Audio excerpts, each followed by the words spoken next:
William James, um dos pioneiros da psicologia moderna, argumentou que nossas mentes não registram o passado como realmente era, mas como uma coleção fragmentada de memórias filtradas seletivamente pela emoção. Nossa memória não é uma câmera que captura a realidade em detalhes.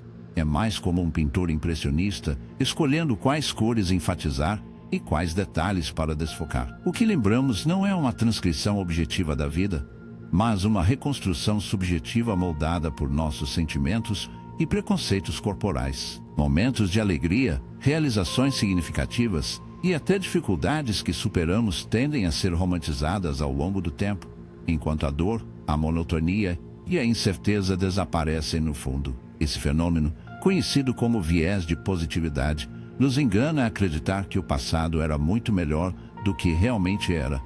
Mas aqui está o perigo quando comparamos essa versão polida e idealizada do nosso passado à realidade não filtrada do presente. Inevitavelmente nos sentimos insatisfeitos. Perseguimos um fantasma de felicidade que nunca existiu da maneira que nos lembramos.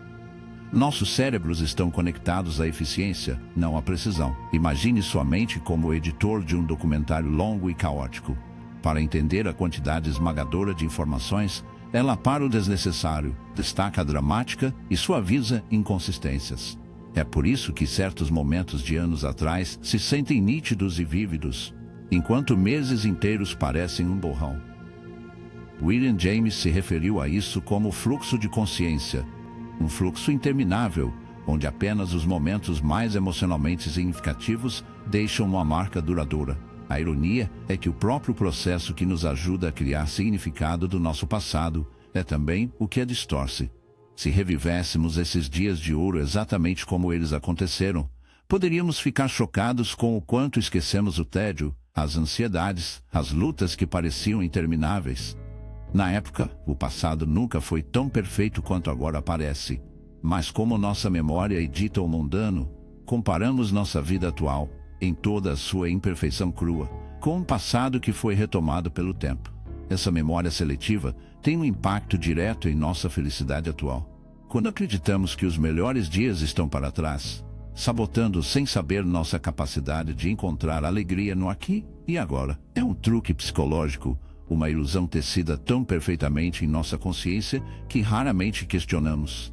Mas se pudéssemos dar um passo atrás e ver como nossas mentes manipulam nossa percepção do tempo, começaríamos a entender uma verdade crucial. Nossa nostalgia não é sobre o próprio passado, mas sobre como escolhemos lembrar isso.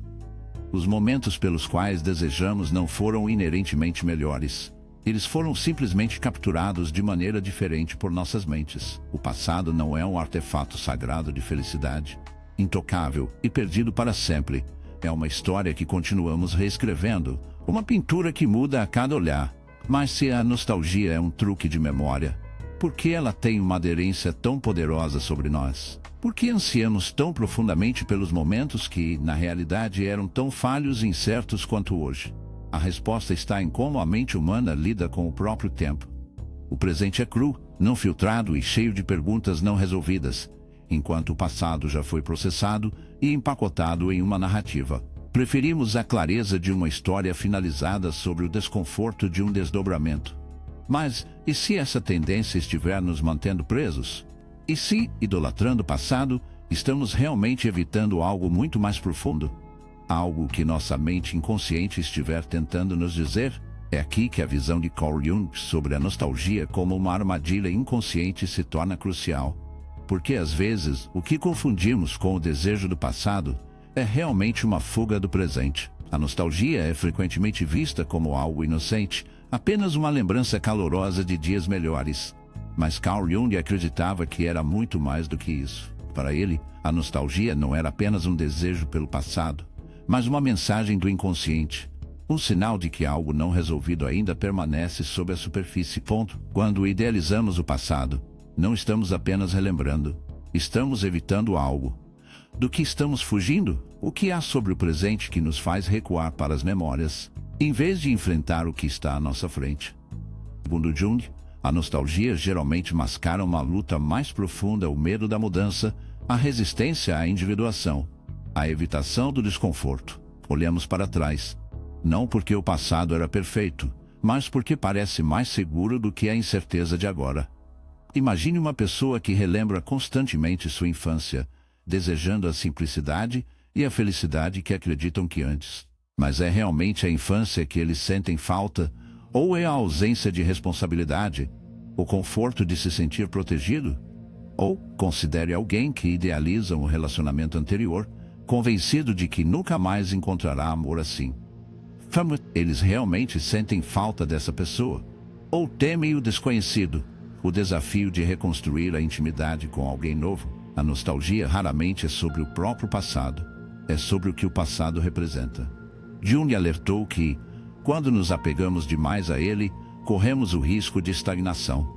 Nós nos apegamos às versões antigas de nós mesmos, resistindo ao crescimento, porque o crescimento requer enfrentar a verdade desconfortável de que não somos mais quem antes éramos. Bom, o conceito de individuação de Jung, o processo de se tornar o verdadeiro eu verdadeiro, requer integração, não escapismo. Quando romantizamos o passado, muitas vezes nos recusamos a reconhecer as lições que isso deveria nos ensinar. Bom, em vez de aprender com nossas experiências, congelamos-as com o tempo, transformando-as em uma ilusão que nos conforta em vez de nos desafia. Mas isso cria uma divisão psicológica a você que existiu nessas memórias e você que existe agora. Se a versão passada de si mesmo parecer melhor, mais feliz ou mais completa, pode criar um profundo sentimento de insatisfação com o presente. Mas aqui está o paradoxo: aquela versão anterior de você também estava incompleta, também pesquisando, também lutando de maneiras que você esqueceu convenientemente. Bom, a ilusão de um passado perfeito é exatamente isso, uma ilusão. E quando perseguimos, não estamos avançando, estamos correndo em círculos, presos em um ciclo de desejo por algo que nunca existiu realmente. Mas como nos libertarmos? Jung acreditava que a chave estava enfrentando o que a nostalgia está tentando esconder. O que você está evitando na sua vida atual? Que emoções ou desafios parecem impressionantes demais para enfrentar, fazendo o passado parecer o único lugar de refúgio? A nostalgia geralmente se intensifica durante os períodos de transição, quando nos sentimos perdidos, incertos ou desconectados de nós mesmos. Nesses momentos, o passado se torna um santuário, um lugar onde imaginamos que éramos inteiros. Mas a verdadeira cura não surge de escapar para memórias antigas, mas de integrá-las, fazendo o que era significativo, reconhecendo o que era doloroso e nos permitindo habitar completamente o presente, sem medo. O passado não está nos chamando de volta, é pedindo que avançamos em frente. Não é um destino, mas um ponto de referência. Um espelho refletindo o que ainda precisamos reconciliar dentro de nós mesmos. Bom, quanto mais nos apegamos a uma versão idealizada de ontem, mais corremos o risco de perder a profundidade, a beleza e o potencial de hoje. Mas essa resistência ao presente não é apenas psicológica, é existencial. Ele se vincula diretamente a algo ainda mais profundo: nosso relacionamento com o próprio tempo e o medo de que sob a nostalgia existe algo muito mais profundo. O medo da impermanência. É aqui que a visão de Ernest Becker sobre a negação do tempo se torna crucial, porque às vezes o que confundimos com o desejo do passado é realmente uma tentativa inconsciente de negar a realidade do presente. Ernest Becker, em seu trabalho inovador A Negação da Morte, propôs uma ideia ousada e perturbadora. No coração de grande parte do comportamento humano está o medo profundo de mortalidade. A tendência humana de idealizar o passado não é simplesmente um desejo de momentos melhores. É um mecanismo de defesa contra o presente, que constantemente nos lembra nossa existência fugaz. O passado, em toda a sua simplicidade e nostalgia, representa uma época em que as coisas pareciam mais permanentes, mais seguras, mas o presente está sempre em movimento, imprevisível e frágil, e essa incerteza existencial pode parecer insuportável. Então, o que fazemos? Nós recuamos. Nós escapamos para um passado que parece menos ameaçador, que parece imutável e fixado no tempo. Mas, ao fazer isso, negamos exatamente o que pode nos libertar: a aceitação do tempo como é, em toda a sua fluidez e impermanência. Essa negação do tempo, de acordo com Becker, é central em como evitamos enfrentar nossa própria mortalidade. Quanto mais nos fixamos no passado, mais nos distanciamos do presente, o que nos obriga a enfrentar a realidade final de que nada dura para sempre. A nostalgia nos permite nos apegar à ilusão de permanência, acreditar que os bons tempos não são apenas possíveis novamente, mas que deveriam ter durado mais tempo. Mas aqui está o problema: essa ilusão é uma armadilha. Quanto mais desejamos para o passado, mais esquecemos que não podemos revivê-lo, que nunca foi tão perfeito quanto se lembramos, e que sua passagem era, à sua maneira, uma preparação para a passagem do próprio tempo. Quando negamos o tempo a favor do passado, não estamos apenas negando mudanças, estamos negando crescimento. O medo do presente, impulsionado por uma negação inconsciente do tempo, se manifesta de várias maneiras. Pode parecer uma ansiedade, como um desejo de estabilidade, ou como uma nostalgia implacável que se recusa a deixar ir. Dizemos a nós mesmos que, se pudéssemos voltar à maneira como as coisas eram, encontraríamos a paz novamente. Mas esse desejo é, por si só, uma recusa em se envolver com a verdadeira natureza da vida, que está sempre avançando, sempre em fluxo. O tempo não impede que entendamos isso, não espera alcançarmos o momento. E quanto mais rejeitamos o presente, mais corremos o risco de ser apenas enfrentando o desconforto do agora que começamos a desvendar o aperto da nostalgia e realmente viverem. Mas por que isso é tão difícil? Porque confrontar o presente significa enfrentar nossa própria vulnerabilidade. O passado, porém idealizado, nos dá uma sensação de controle. É um momento em que podemos olhar para trás com desejo e interpretar como o refúgio seguro do caos do presente. Mas, na realidade, o passado não está mais disponível para nós. Não pode ser recuperado, não importa o quanto desejemos. O presente, por outro lado, está vivo e real, e quer que nos adaptemos, cresçamos, aceite a incerteza inerente à existência.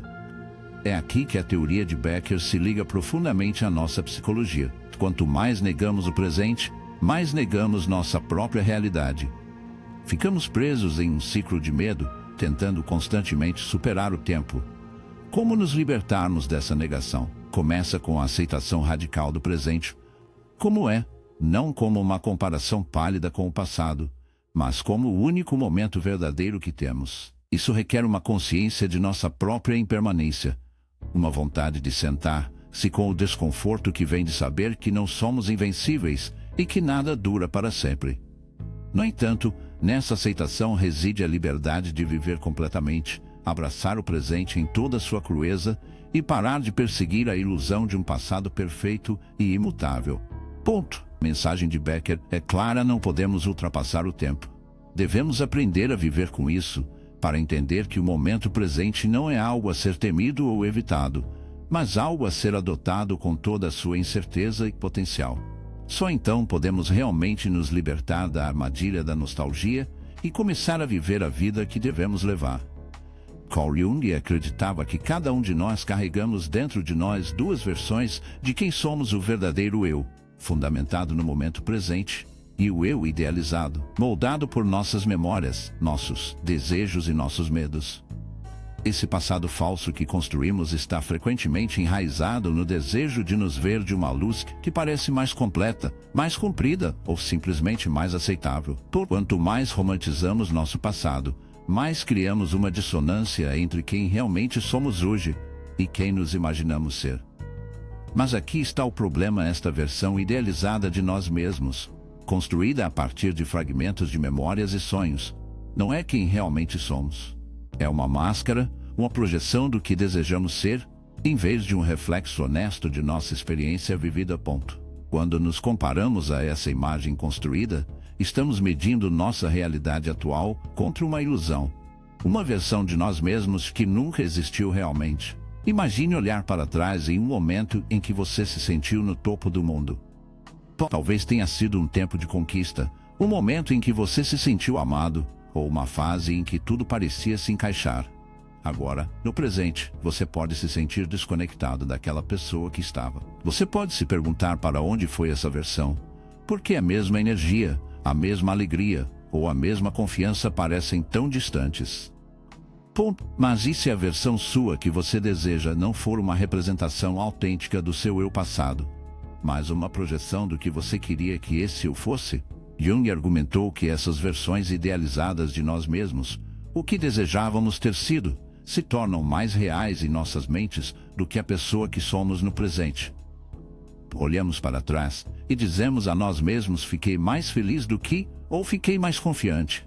Mas, ao fazê-lo, esquecemos que a pessoa que éramos era tão falha e incerta quanto a pessoa que somos agora. O perigo de se apegar a esse passado falso é que ele nos impede de abraçar totalmente quem somos hoje.